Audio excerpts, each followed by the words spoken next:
Más hechos, más información. RCN Radio. 7:42 a.m. Saludamos al senador por Partido Alianza Verde, Humberto de la Calle. Bienvenido, senador, a RCN Radio. Buen día. Buenos días, encantado de poder conversar con ustedes. Mi vieja casa periodística durante varios años bajo la dirección de Juan Cosaín, a quien le mando un enorme saludo y a su familia. Pues bienvenido siempre, doctor de la Calle, gracias por estar con nosotros hoy. Empecemos hablando un poco de esa iniciativa, de esa carta que ustedes han enviado al ministro de Hacienda, José Antonio Campo. Ustedes están pidiendo aclarar algunas preocupaciones, todas relacionadas con lo económico, con el tema fiscal, en relación con el proyecto de la reforma a la salud. ¿Qué es lo que más les preocupa a ustedes? ¿Por qué acuden a José Antonio Campo en este tema, en lo fiscal, en lo económico? Sí, muy importante. Lo primero es que aclarar, yo creo que el proyecto del gobierno, bueno, y no yo, sino el grupo de firmantes, tiene cosas muy importantes frente al sistema de salud. No hacer nada no es la opción. Nosotros estamos listos a apoyar, por ejemplo, los temas de inequidad frente a las zonas rurales más apartadas, la salud preventiva y prospectiva. Yo incluso soy partidario de que estos grupos locales de equipos médicos hagan actividades extramurales en las casas de los habitantes, que son entre 20 o 25,000 habitantes, pero todo esto que es muy positivo queremos discutirlo con calma y fundamentalmente el problema del costo y los recursos, que es a lo que nos estamos dedicando ahora. El proyecto en su exposición de motivos sostiene que hay una necesidad creciente de recursos entre el 2023 y 2033. O sea, en 10 años tenemos que gastar más, el 50% más en salud de lo que se gasta ahora. Y está bien, yo sí creo que ahí hay una necesidad de inversiones. Pero el problema del proyecto es que no tiene claras las fuentes de ingreso. Hay un anexo del Ministerio de Salud y nosotros queremos que sea validado por el Ministerio de Hacienda, que es el competente en esto. Entonces le pongo unos ejemplos. La reestructuración de la ADRES cuesta entre 1 billón y 3 billones. La implementación y funcionamiento de los centros de atención primaria, que es la clave de esto, que es estos grupos médicos en los territorios, en las pequeñas comunidades, pues ahí hablamos, según el propio proyecto, de 24 billones. Pero si usted sigue mirando, hemos presentado un cuadro al señor ministro de Hacienda, tenemos alrededor de 10 proyectos o aplicaciones y desarrollo de la reforma, frente a los cuales no hay ninguna información de su costo. Luego, aquí lo que vemos es una mezcla de cuantificación muy a mano alzada, y le repito, ahí, en el cuadro que hemos presentado al ministro, se podrán ver de qué manera muchas de las actividades están ausentes de información. Luego, no podemos discutir para los colombianos, esto es en bien de los colombianos, esto no es oposición.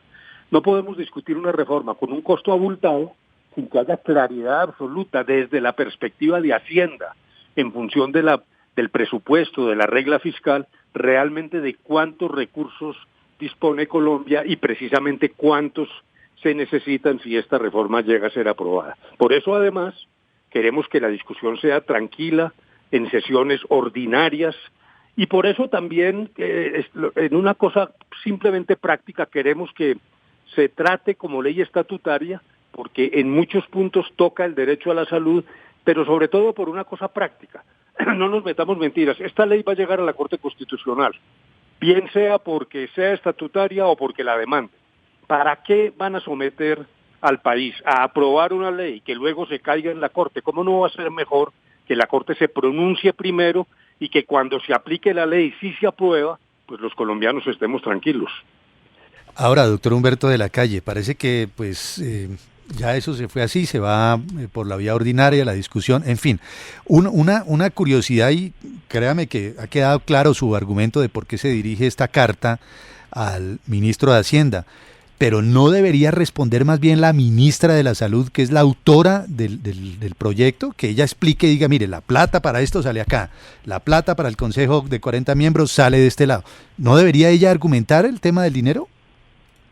No, pues claro que sí, porque Lo que ocurre es que, repito, en la exposición de motivos hay un anexo que se llama el anexo 3, que es la valoración que hace el Ministerio de Salud, pero que es absolutamente incompleta, como lo he señalado ahora. También hay una responsabilidad básica desde el punto de vista de la hacienda pública. El ministro Campo, el gran ministro Campo, finalmente es el que tiene que responder por las fuentes de ingresos que en este momento están en la penumbra. Ahora, ministro, le pregunto, sin la respuesta que le da el... Perdón, tenía al ministro de Hacienda, José Antonio Campo, en la cabeza. La pregunta iba dirigida... Senador, vicepresidente. La pregunta iba Todavía dirigida... no está en pie la reforma política que le permitiría al senador de la calle ser ministro, que seguramente lo haría con lujo de detalles. Sí, no tenemos ninguna duda. Es que le iba a preguntar si la respuesta, senador de la calle, del ministro de Hacienda, si no llega a satisfacer, si no es clara, ¿qué instancias piensan ustedes, no sé, tocar, quizás golpearle al propio presidente Petro para que lo reciba, los escuche? No sé, ¿hasta dónde piensan llegar ustedes con esto? Porque usted está muy claro, y así ha sido a lo largo de toda la entrevista, y los oyentes creo que les queda también muy claro el concepto, pero ¿hasta dónde pueden llegar ustedes? No, pues lo que sigue es la discusión en el Congreso. Como lo dijeron ustedes mismos, yo creo que es un error enorme del gobierno que no le dé tratamiento de ley estatutaria. Por ahí oigo en críticas y gente en las redes que dice que es que somos unos ráulas y unos leguleyos. No, esto no es un problema de leguleyada. Este es un problema fundamental para Colombia, porque si la ley es estatutaria, primero se discute con calma en sesiones ordinarias, no pues bajo la camisa de fuerza de las sesiones extraordinarias. Segundo, los temas críticos del derecho a la salud, que sí se toca, yo no quiero entrar en esa disquisición ahora, porque pues el punto concreto es el de la carta, pero a mí no me queda realmente duda de que esta ley es estatutaria. Y lo que he oído decir es que, bueno, no, se presenta como ordinaria y lo que vaya siendo estatutario se le va quitando al momento de la votación. Pues eso es como coger un huevo y quitarle la yema. Eso es un procedimiento nunca visto. A mí me parece francamente un Frankenstein. Pero lo más importante, insisto, ¿para qué vamos a aprobar una ley si después hipotéticamente la tumba la Corte? Yo no estoy asegurando que la vaya a tumbar. Yo sí estoy convencido que es estatutaria.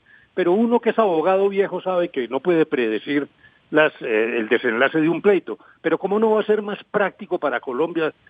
Hay terquedad del gobierno. ¿Cómo no va a ser más práctico para el gobierno mismo, para la justicia y para la sociedad colombiana que antes de entrar en vigencia sepamos si esta ley es constitucional o no? Pero el camino que nos queda es la discusión en el Congreso. Ahí es donde vamos a tratar de llevar nuestra voz. Senador, a propósito de esas discrepancias que hay, porque usted no es propiamente un contradictor de este gobierno, ni mucho menos, pero hay muchas voces con las distintas reformas.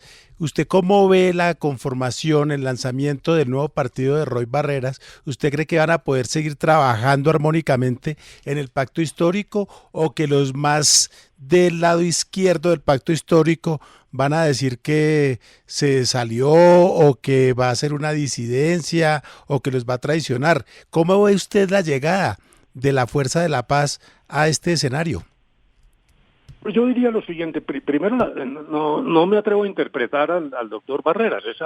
Esa pregunta habrá que hacérsela a él. Él ha dicho que no, que él está firme con Petro, pero que tiene discrepancias en este caso particular, con la ministra. Como consideración general, sí veo una cosa preocupante, y es que el número de partidos está creciendo mucho. Creo que ya van 29. Recordemos una pequeña historia. En el año 91 abrimos las compuertas y llegamos a tener más de 70 partidos. Eso no es democrático, al revés de lo que la gente cree. Cuando proliferan los partidos, la gente se desorienta y empieza a votar por clientelismo o por otras razones. Luego, eso no es un avance democrático. En el 2003, entonces se dictaron normas, llegamos a un multipartidismo moderado de tipo europeo, 5 partidos importantes. Pero ahora, después de la sentencia sobre el nuevo liberalismo, repito, están proliferando los partidos y el cuento es que vienen más partidos todavía en marcha. Eso no me parece sano. Yo creo que eso debería corregirse. Y en cuanto pues al doctor Barreras, no, pues cada quien va tomando sus caminos.